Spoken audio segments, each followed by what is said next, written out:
Here we're looking at the grading planning tool for 8.1 contact forces, and this is the blank copy of the tool without any annotations from my team yet.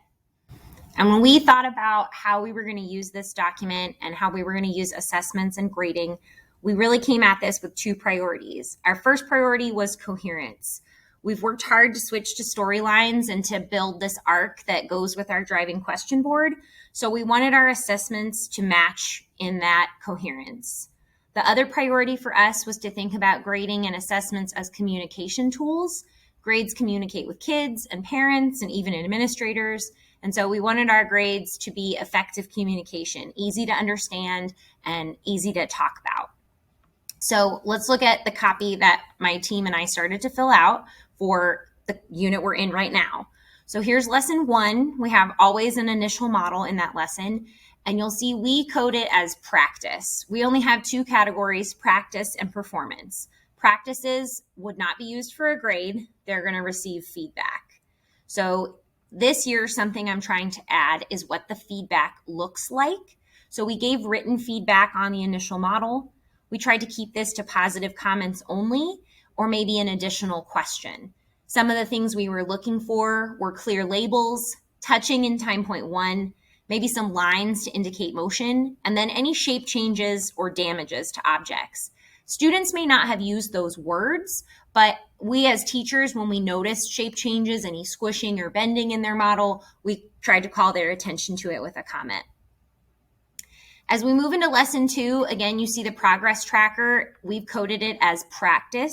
So practice gets feedback. And this year we are trying to do some peer feedback. So we set up a protocol where they would trade notebooks with a partner and they'd be looking for where their partner used kinetic energy to explain something. And if they found it, to highlight it. And if they didn't find it, then to write kinetic energy with a question mark next to it.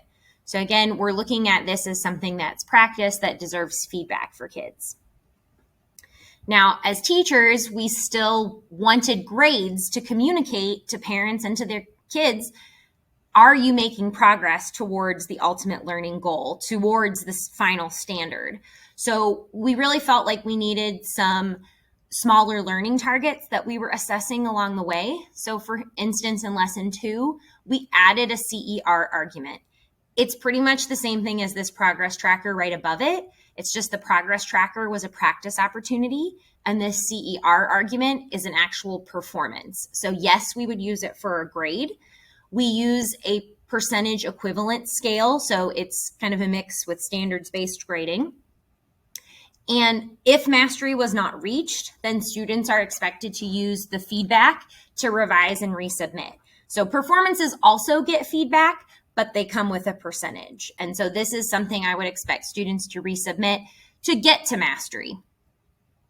As we move on into lesson 3, again, we added a progress tracker here in lesson 3. It's a practice opportunity, but our goal was really to get into that routine of answering lesson questions with what we've figured out. So we added in a progress tracker at the end of each lesson. We kind of followed the same format here. We wanted a practice opportunity and then a performance. So at the end of lesson 3, we wrote a CER argument. It's basically the same as the progress tracker, but they get a chance to practice it first and then perform. A caveat we put here in the notes was that it really wasn't the claim we were looking for. Multiple claims would be acceptable for us. What we were looking for mastery was, did the evidence support the claim that was made? So really, either claim objects bend or objects don't bend would have been possible. We were grading on, did the evidence match the claim?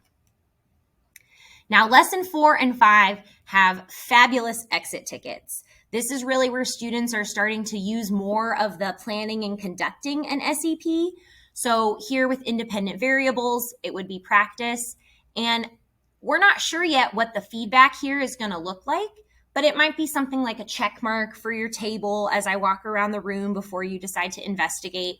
But that's something we'll be adding in this year as we have these feedback opportunities. We're going to get really specific over here in the notes section with how did we give feedback. I mentioned the exit ticket here. We use it exactly as it is. We think it's great. They're asking students to evaluate a claim about an unbreakable and foldable cell phone screen. So this is a performance for us.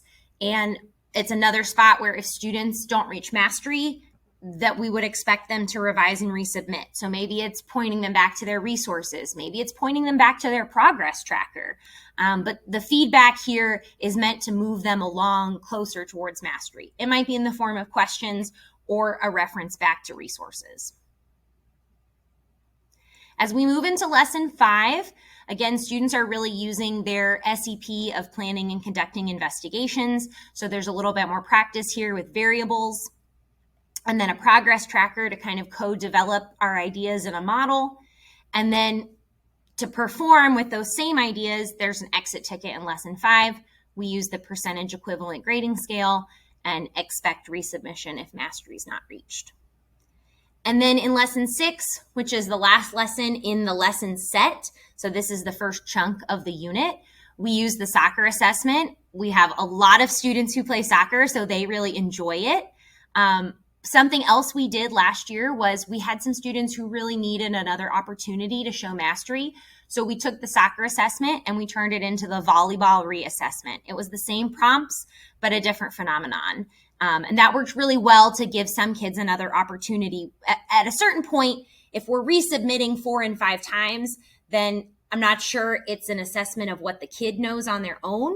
So after a few resubmissions, we had a handful of students who did the volleyball reassessment to kind of show what they knew at that point. Another change for us this year is we're going to have performance in lesson 6 replace the performances in lesson 2 through 5.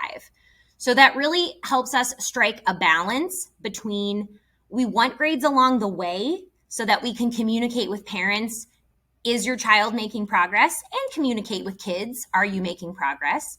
So having the smaller learning targets and the performances along the way gives that feedback.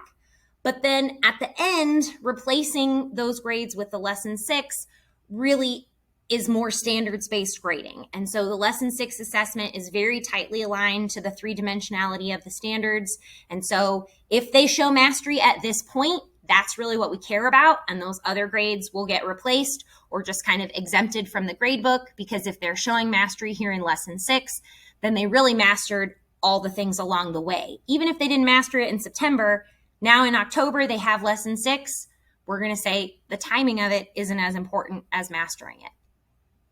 So that's a little summary of how we work with lesson 1 through lesson 6 in 8.1 contact forces.